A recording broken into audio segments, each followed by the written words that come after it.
My name is Jim Two Crows Wallen, and today I'm going to be sharing some unusual stories that came from right here in the 24th state. This being the bicentennial year, there's going to be lots of historical events going on, so sit back and enjoy the stories, some rather odd and strange stories that happened right here in Missouri. The first story is called Jim Bridger. And Jim Bridger was born in 1804, the year that Lewis and Clark went west. His family moved to Missouri in 1812. He moved with his mother, his father, and his two sisters, a family of five. And they moved to Missouri, settled down not too far from St. Louis. And by 1817, when Jim was 13 years old, there was only him and a sister who were still alive. His parents and his other sibling had passed away from disease. And so at the age of 13, Jim was taken in by a blacksmith in St. Louis. And he was taught the trade of blacksmithing. Now, Jim never went to school much, and he never learned to read or write, and he really didn't care all that much about blacksmithing.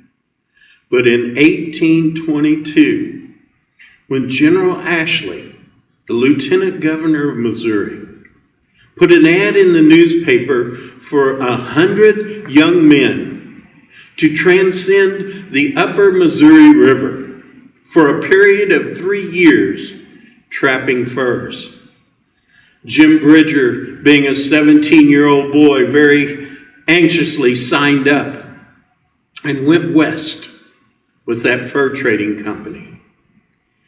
In 1823, the men were all sitting around telling stories, and someone asked, "I wonder where the Bear River leads to." Jim Bridger, still being that young, ambitious young boy, said, "Well, I don't know, but what I would mind trying to find out." And so he went out and he built him a buffalo bull boat. Now, a buffalo bull boat was, you would take willow branches and make them in a circular pattern, and then you would add a buffalo, which he'd went out and killed, and the raw hide of the buffalo you would stretch over that willow basket. And it made this round boat. And you would literally, just with the current, you would flow kind of in a circular motion. Well, one morning, Jim, floating in that boat, when he noticed all of a sudden that bull boat began to rise in the water. He reached down with his hand, pulled out a handful of water and put it to his lips, and it tasted salty. He said, "By golly, I've found the Pacific Ocean." Jim hadn't found the Pacific Ocean at all. He'd found the Great Salt Lake, the first white man to ever find that lake. Well, a little later on, the next year, Jim was back with his men, and they were on the other side of this briar thicket. Now, a man by the name of Hugh Glass, who was a good friend of Bridger, Hugh Glass was out scouting for food. And he was going through this briar thicket. And as he got through the briar thicket, right on the other side was a ma grizzly bear and her two cubs. When that ma grizzly bear saw Hugh Glass was between her and her cubs, she took out after Hugh Glass. Hugh Glass pulled up his rifle. He fired. You only got one shot in a muzzleloader before you had to stop and reload. Hit her in the shoulder and just made her mad. Well, she came over and she grabbed a hold of Hugh Glass, picked him up off the ground, took a big bite out of his shoulder. Threw him on the ground, took that meat back to her cubs, and she came back to have more fun with Hugh Glass. Well, she got him in a big bear hug, broke several ribs. After about 20 minutes, the men on the other side of that briar thicket kept hearing Hugh Glass screaming and moaning. They thought he'd been captured by the Blackfeet. Now, ever since Lewis and Clark, the Blackfeet weren't prejudiced at all. If they caught you, they would torture you and kill you. But they couldn't stand it any longer, and finally they went across the creek. And they found this grizzly bear mauling Hugh Glass. Well, the first thing they saw were the twin cubs, and they shot and killed those cubs. And then as that grizzly bear stood to her hind feet to get another big barrel hug around Hugh Glass, several men shot her. Finally, one of them hit her in the side of the head and killed her. But Hugh Glass's luck being what it was, that grizzly bear fell right on top of Hugh Glass. It took them another 15 minutes to get that 1,200-pound grizzly bear off the top of Hugh Glass. When they did, he had 14 mortal wounds that should have killed him. His left arm was shredded. The huge chunk out of his left shoulder, his left leg was shredded. He had 14 mortal wounds. The men took off their calico shirts and made bandages out of them, bandaged him up the best they could, took him down by the creek, and laid him there to die. But Hugh Glass's luck being what it was, he didn't die. The next morning, the leader of the fur traders said, "We got to move on. If we stay here, the Blackfeet are going to find us. They're going to kill all of us. We can't stay here. I need 2 volunteers to stay behind." Nobody wanted to volunteer. But finally, after offering $30 to $40 per man to stay and bury Hugh Glass when he died, 2 men volunteered. The first was a man by the name of Thomas Fitzgerald. And the second was that 18-year-old boy, Jim Bridger. He said, "I reckon I could try." And so the rest of the men left. And for the next 3 days, Fitzgerald continually begged Bridger to go off and leave Hugh Glass. He didn't die. Every day was the same. Finally, on the 4th day, they heard Blackfeet coming. They knew they couldn't stay there, and Bridger finally agreed to leave. But before they left, they took Hugh Glass's rifle. They took his flint and steel to start his fire with. They even took the broken knife that he had broke off the blade in that grizzly bear's shoulder. They left him with nothing because they didn't want the Blackfeet to get any of his equipment. And they left. 6 weeks later, Hugh Glass, with that left arm shredded, left leg shredded, the huge chunk out of his shoulder. The only reason he survived that long was the maggots would get in and keep that wound cleaned out in his shoulder. He would go and he would find grubs and big wood roaches around dead tree stumps and eat those. One day he was out and he found where wolves had killed a small buffalo. And he took a stick and he beat off the buffalo and he ate some of that raw buffalo meat. After 6 weeks, Hugh Glass had literally half walked, half crawled 200 miles away to Fort Lisa. When he got there, the guard standing at the guard tower thought he was seeing a ghost because Bridger and Fitzgerald had made it back to the post and said he was dead and they buried him. When Hugh Glass got to the post, he was going to kill Bridger and Fitzgerald because they had went off and left him. You didn't do that in the mountains. He found Bridger first, and he said, "Look, because you're so young and you do not know the way of the mountains, I'm not going to kill you. But I don't want to ever hunt and trap and be in the same area you're in." Sometimes they would wind up in the same camp, and they always camped at opposite ends of the camp. Fitzgerald, in the meantime, Hugh Glass's luck being what it was, Fitzgerald had joined the United States Army 300 miles down the river. Hugh Glass built him a bull boat, went down the river, got to the army post. When he got there, the commandant said, "If you kill Fitzgerald, who is now property of the United States government, I will hang you." Well, Hugh Glass finds Fitzgerald. Fitzgerald apologizes. He's got all of his equipment, gives it all back to him. And Hugh Glass and Fitzgerald actually become friends and do some trapping on the Yellowstone River. 3 years later, Hugh Glass's luck finally ran out, and he's killed by Rickery warriors while trapping beaver on the Yellowstone River. Jim Bridger did many things. He became known as the King of the Mountain Men, and the men would follow him anywhere. And it was said he had a photographic memory. Like I said, he never could read or write, but he could take and draw a map on a powder horn that he carried to fire his rifle with. And you could follow that map and it would take you to the exact location he had told you about. He was one of the first men to find what today we call Yellowstone National Park. And he saw all of the wonders that were in that area. He discovered the South Pass when the wagon trains in the 1840s and 50s would make their way west. He discovered the pass that they could go through and not have to go over the mountains. In the 1840s, he built a trading post and called it Bridger's Trading Post. And the wagon trains would stop there and they would resupply. But by the 1870s, Jim had become almost blind. And he moved back and bought a little piece of ground, a little town called Westport, Missouri, today a little suburb of Kansas City.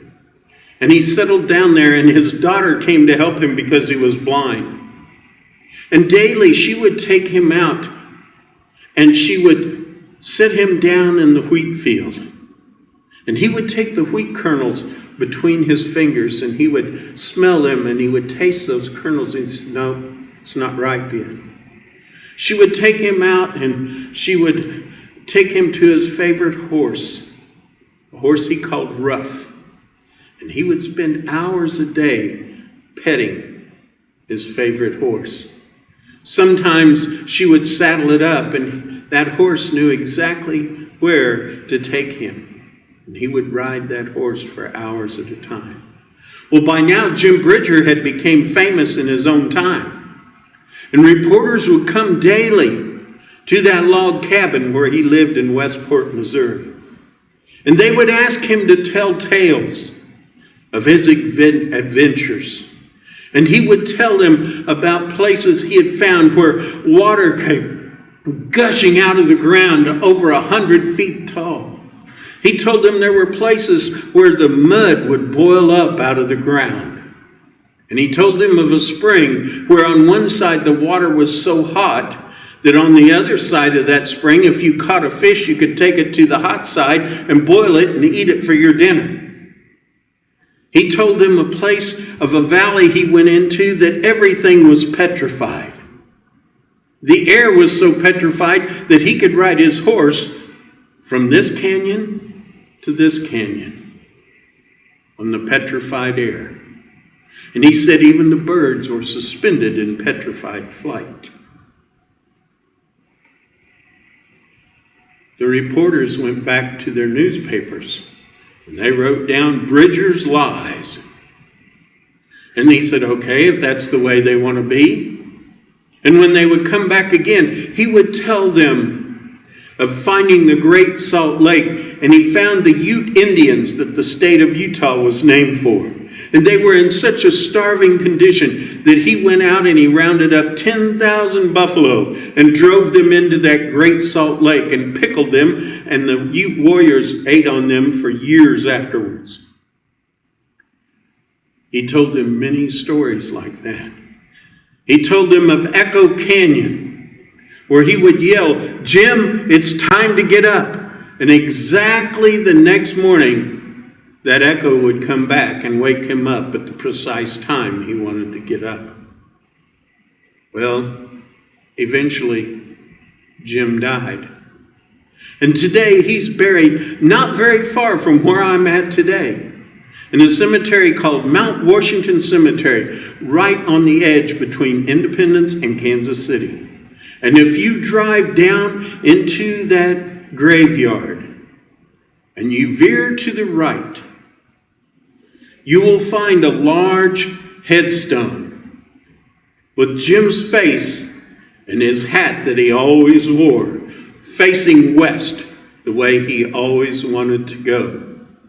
And that's the story of a very famous Missourian by the name of Jim Bridger.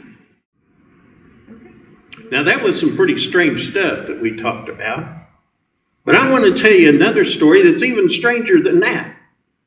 And this one happened in 1819 right here in Missouri. This story is called The Dragon Boat, or the Western Engineer. In 1819, Stephen Long was commissioned by Congress to take a bunch of steamboats up the Missouri River, establishing military posts, and they especially wanted to make one at the mouth of the Yellowstone River. And so Stephen Long had 4 steamboats that he was taking with him. One was called the Thomas Jefferson.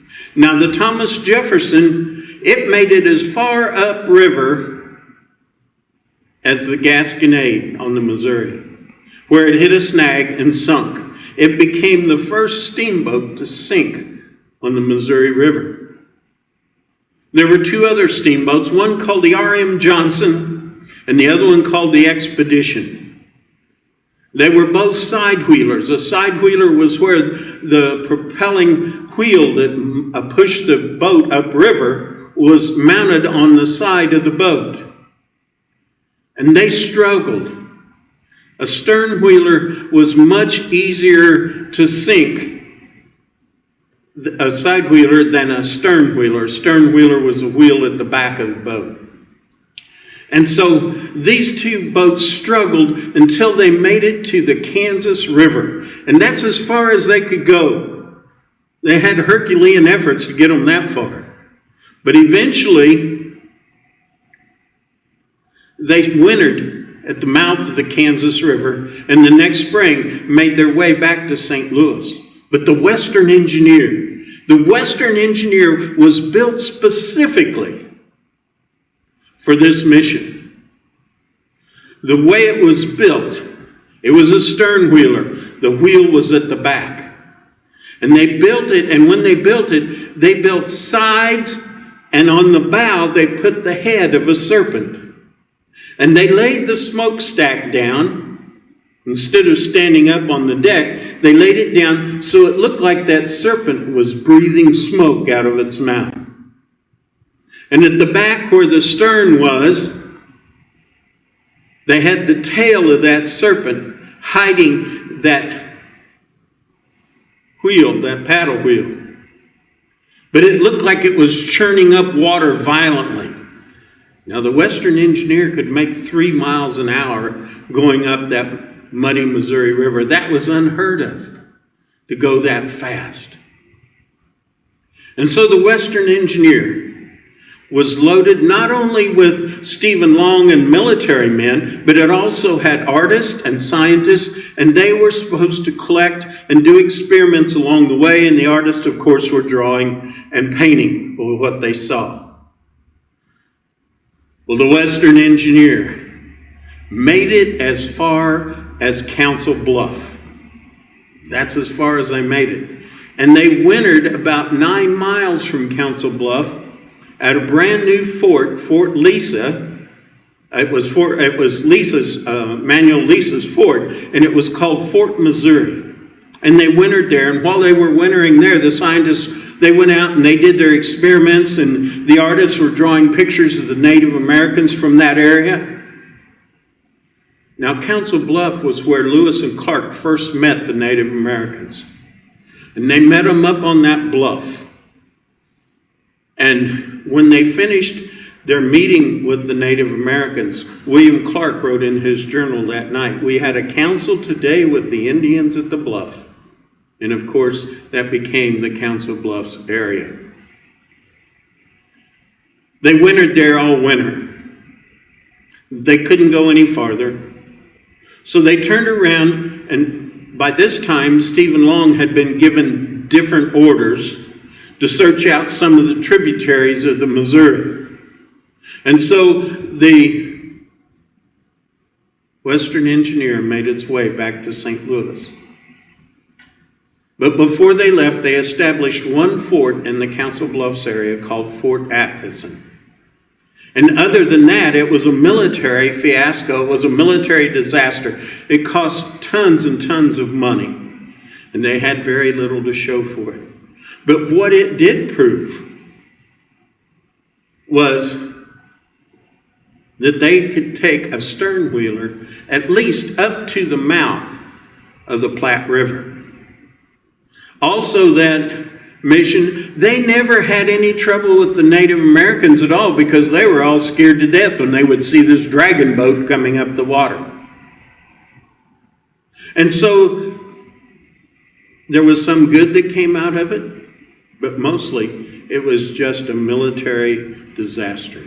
And that is the story called The Western Engineer Dragon Boat.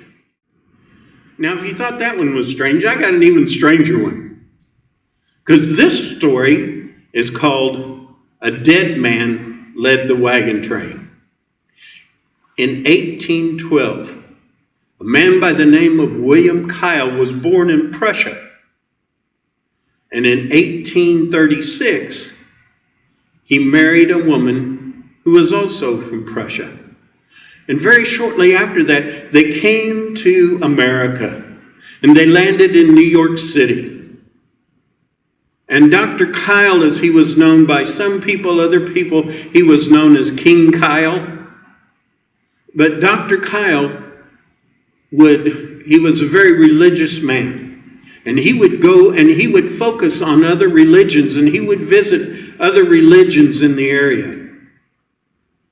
But after visiting so many religions, he thought that none of them were right for him. So he decided that he would start his own commune based on the Golden Rule. And so he moved to Pennsylvania, and he got over 100 people involved in his commune. And they set up mills. They had a grist mill. They had a blacksmith. They had all kinds of gardening and livestock, and they would sell to the communities around them. But as more and more people came into that area, Dr. Kyle decided he wanted to move along farther west. And so he sent his scouts out, and they wound up in Missouri. And in Missouri, they decided this was a good place. The ground was good for growing crops. There were waterways to set up their mills. And so in 1844, they moved from Pennsylvania and started a little commune called Bethel Community. And in Bethel Community, they set up their mills and everything, and they were doing fine. And that lasted till 1855. And in 1855, once again, civilization began crowding in on Dr. Kyle and his Golden Rule commune. And so he sent his scouts again farther west, this time all the way to the Pacific Northwest, Oregon Territory. Now, his son, Willie, was 19 years old in 1855. And Willie, being a 19-year-old boy, was so excited to be able to make this trek across the wagon trains. He'd heard all of these stories about the jumping off place being there in Missouri, and he'd heard stories of the men going west. He was so excited that he took a team of 3 yokes of oxen. And he would drive them daily. And he got so good at driving those oxen that his dad promised him that when the wagon train left, he could lead the wagon train. But 4 days before the wagon train was to leave, Willie Kyle came down with malaria. And he passed just a few days later. Well, the trip was halted because Dr. Kyle was going to live up to his promise. And he had promised his son would lead the wagon train. So he had a special designed lead-lined coffin. And he made it so it would not leak. And he filled it with Golden Rule whiskey. You see, they had a distillery in their commune as well. And he filled it full of that whiskey and put his son in that casket. Put a glass top over that casket. Had a special transportation hearse built that could handle the rugged Oregon Trail. And in 1855, when they left, Willie Kyle was leading the first wagon, was that hearse. Now, as they met the military posts along the way, because by 1855 there were many military posts along the way of the Oregon Trail protecting the citizens. And 1855 had been a very bad year. And when they would stop at a military post, the soldiers would tell them, this is a bad year to try to cross. The Indians are realizing that their land, right now it's going all the way west, but someday they're going to be wanting to settle here as well. And so they're trying to stop all the wagon trains that they can. It'd be better off if you just turned around and waited a year. We think another year you'd be safe. Dr. Kyle, he decided no, that wasn't going to work. He was going to go on. He was bound and determined. He had his new commune to set up. And so, at these military posts, he would also meet the friendly Indians. And word soon spread that there was a dead man leading this wagon train of several hundred people. And out on the plains, the Sioux came, heavily armed, and they rode down on Dr. Kyle's wagon train. And they asked to see the coffin. And when they saw that coffin, that was big medicine. And they made friendly gestures after that. And they listened to the commune sing a few German hymns. And then they mounted their horses and rode away. Sometimes the Indians were so friendly that one time they were out and some of their animals that they had taken along with them, their cows and sheep and animals they had taken along to have at the commune, escaped. And either the Cayuse or the Yakima drove those animals back to Dr. Kyle's wagon. Well, as they went farther west, they passed a wagon train that had been burnt, and all of the pioneers had been killed. Dr. Kyle realized that if it hadn't been for Willie leading that train, the same thing might have happened to them and probably would have. So they stopped, they buried the dead, prayed over them, sang a few hymns, and moved on. They finally made their way to Oregon Territory. And when they got there, they buried Willie Kyle. And today, as you go into the southwest part of the state of Washington, you will find Willie Kyle's Grave State Park. You can still see it to this day. And that's a true story about a dead man who led a wagon train from Missouri to Oregon Territory. Now, if you thought that one was strange, I've got another one for you. This involves a woman. She was known as the Missouri Giantess. Her name was Ella Ewing. And Ella Ewing was born in LaGrange, Missouri in 1872. And not long after she was born, her family moved to a small community in Scotland County, Missouri, called Rainbow. It was close to a little town called Gorin, Missouri. Now, Ella, when she was born, she was normal size. As a toddler, she was normal size, but when she hit the age of 7, she began to grow in tremendous spurts. And by the time she was 13, she towered over all of her friends her age, over her parents, over adults. Because at the age of 13, Ella Ewing was 6 feet 10 inches tall. It was just a year later, she was asked to give a speech to read the Declaration of Independence on the 4th of July at a little town called Wauconda, Missouri. Now, the townspeople in Rainbow and Gorin, they were very sympathetic to Ella. But these people that had never seen her before, when Ella stood up, over 6 foot 10 inches tall,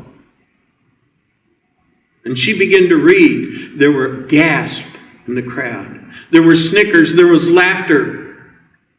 Ella was so humiliated that she was taken off the stage in tears.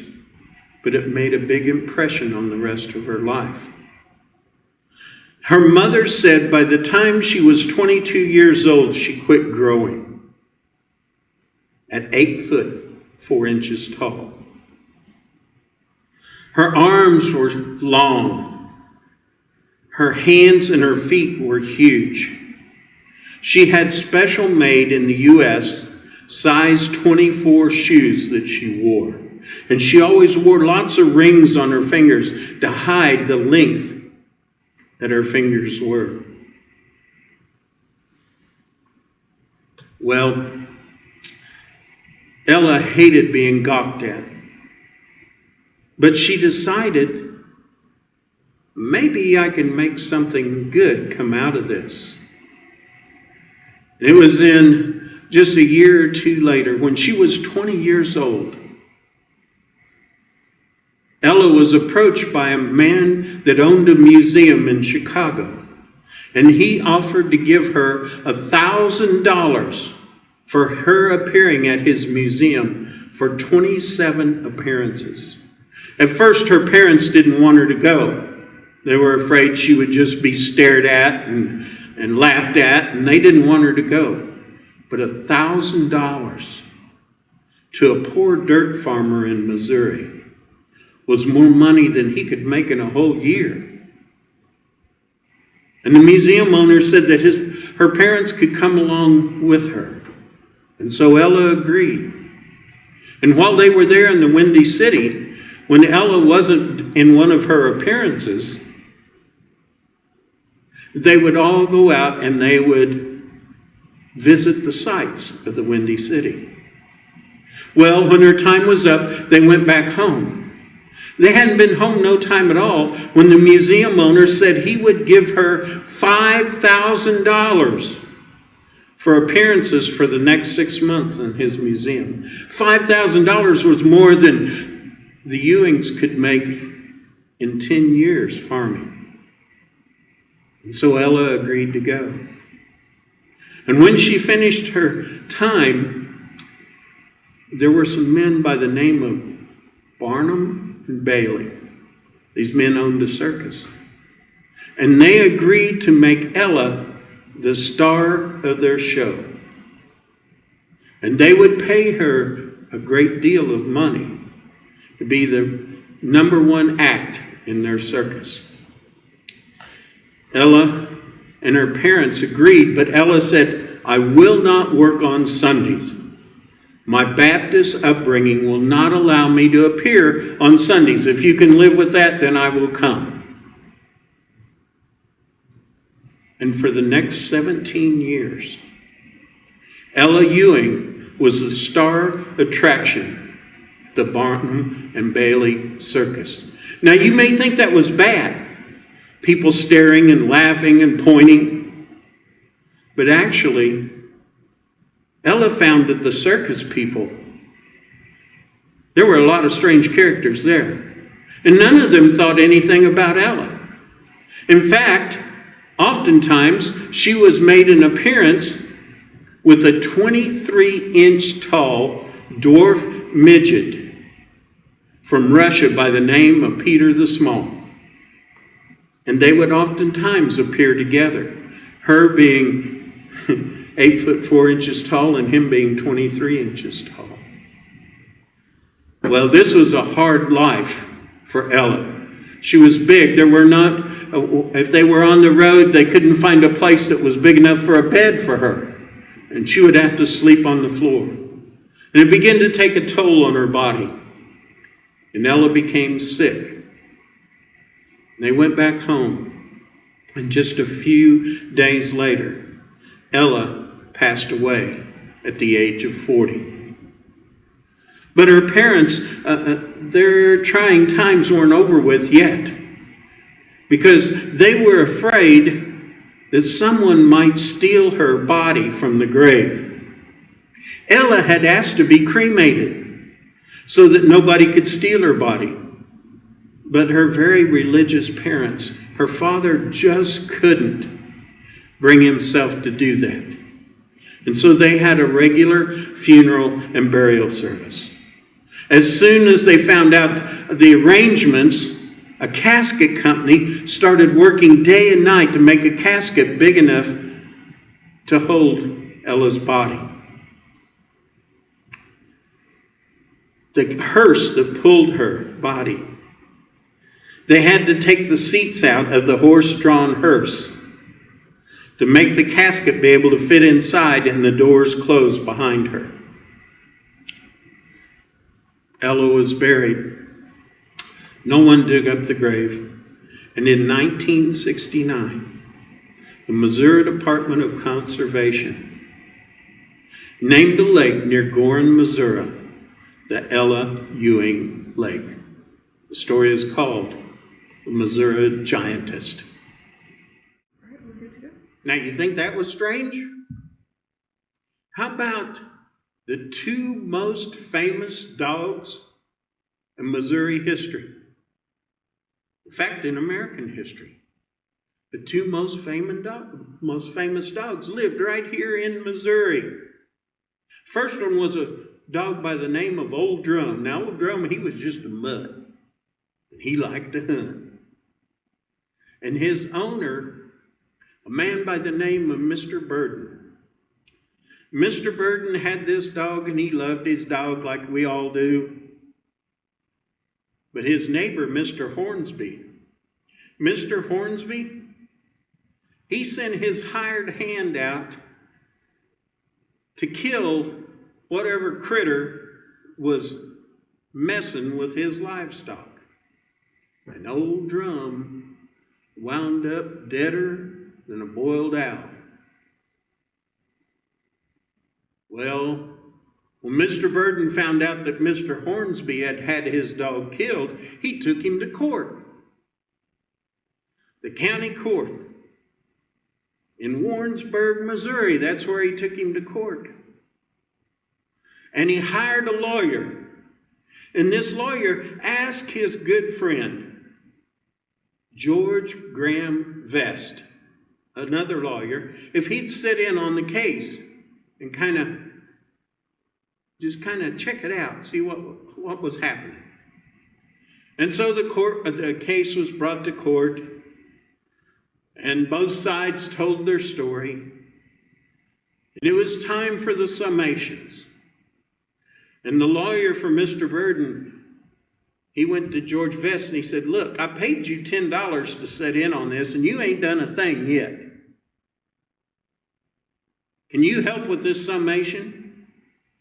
And after the jury had been to lunch and they came back in the afternoon, George Graham Vest, who had become a very famous Missouri senator, got up and he said, "Gentlemen of the jury," and he went into this long oration about how a dog was a man's best friend. His friends could, a person's friends could mistrust them. They could do things against them. But a dog would never go against his master. And he went on and on for hours about how a dog was a man's best friend. He said, even in death, that dog will lay on the grave with his head on his paws on that headstone, waiting to protect his master. Well, it was such an amazing summation that the jurors deliberated for a whole 5 minutes and came back with a decision to give Mr. Burton $500 for Old Drum. It was just an old mutt. Well, the judge kind of drew things back into perspective and gave all that the law would allow and gave Mr. Burton a judgment of $50 for Old Drum. The other man, he appealed, and his appeal was turned down, and life went on.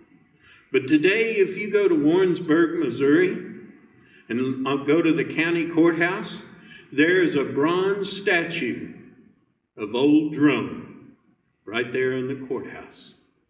Now, that dog really wasn't all that amazing. What was amazing was the summation that Senator Vest had done.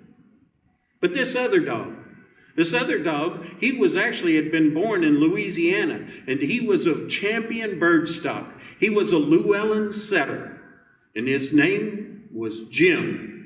He became known as Jim the Wonder Dog. And Jim, he was an amazing dog. His owner's name was a man by the name of Sam Van Arsdale.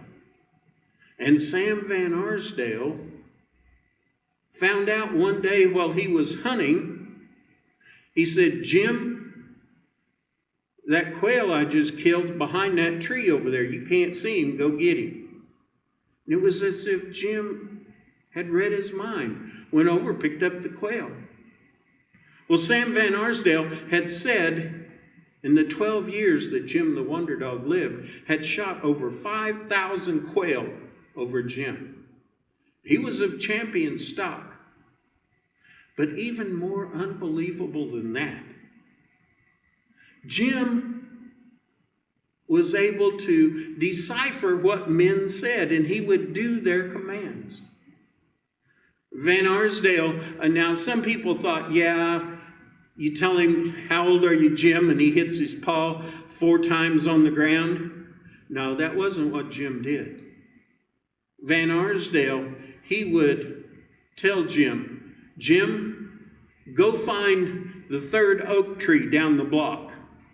And Jim would go down and put his paw on that oak tree, the 3rd one down the block. He would do things like he would say, Jim, I want you to find license plate number SJ3495. Jim would go up and down the block until he found that license plate and would put his paw on that license plate. Now, people were amazed, and they said, Van Arsdale must have some kind of secret signal. So they took him before scholars, and they would speak to him. They would give him commands in Greek and Latin and Spanish. Van Arsdale didn't speak any of those languages. And Jim would do the command, whatever it was. Thousands of people witnessed this. My granddad, J.C. Wallen, in the 1930s was in Warsaw, Missouri. And he saw this big crowd, and he went to see what was going on. And there was Sam Van Arsdale and Jim the Wonder Dog. And Sam said, Jim, I want you to go down the street and find a man who has a New Testament in his jacket pocket. Sam was gone maybe 5 minutes. Everybody followed down the street, including my granddad. Jim had went down and put his paw on this man's foot. And Sam said, Sir, do you happen to have a New Testament in your pocket? The man looked at him and he said, "Well, I am a preacher." And he opened his coat pocket and pulled out the New Testament.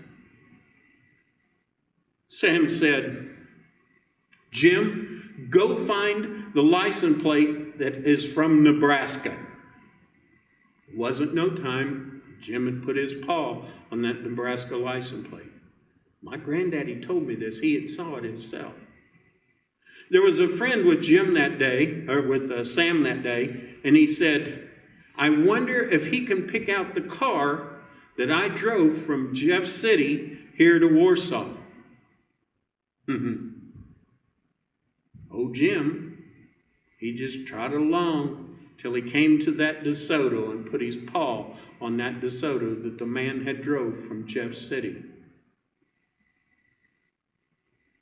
Ben said, "There must be something, some kind of signal he's given Jim." Sam Van Arsdale said, "Maybe so, but if it is, I don't know what it is." He could read commands as well as be spoken. And they could be in a foreign language, and he would still do whatever that command said. Jim was truly a wonder dog. They offered, the New York Times offered to take Jim and Sam Van Arsdale to meet FDR in the White House.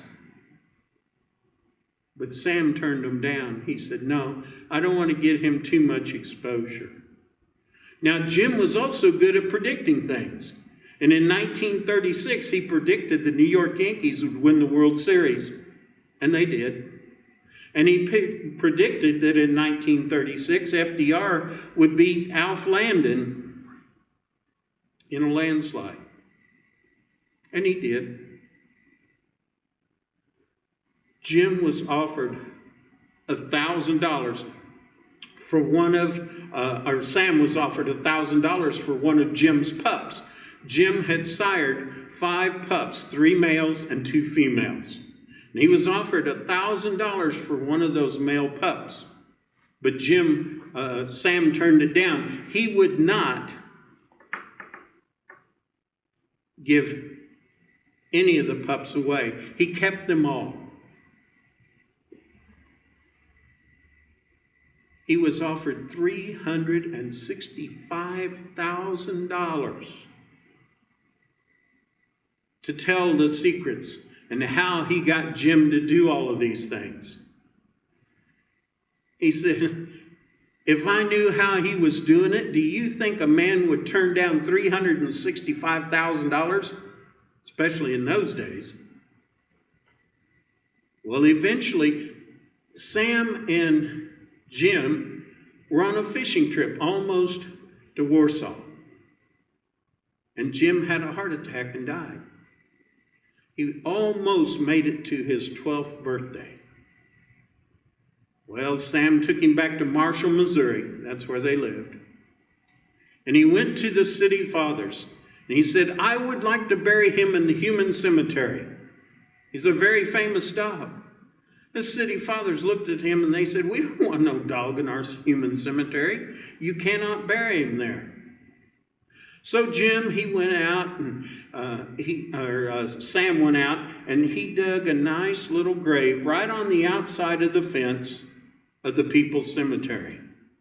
And he buried Jim, and he put up a right nice monument to him that you can go and see to this very day. But it's not on the outside of the fence anymore, because you see, as the cemetery grew and grew, Jim is now in the middle of the people's cemetery there in Marshall, Missouri, and you can go and see his headstone is still there to this day, and you can see Jim the Wonder Dog. And that is the 2 most famous dogs in American history. Old Drum and Jim the Wonder Dog. Thank you all for listening. That's just scratching the surface of the strange and odd stories that happened in Missouri. Maybe next time I can tell you about a baby that was thrown off a train and survived here in Missouri. Or I can tell you about many other strange and odd things. But a train wreck that caused several hundred people to die, and a bridge that had just been built over the Gasconade River. Many stories from Missouri. You can find them if you like ghost stories. There's ghost stories here in Missouri as well. And where you can find them, go to the library, especially Mid-Continent Public Library. Check out those books on weird, strange, and unbelievable things that happen right here in Missouri. Thank you.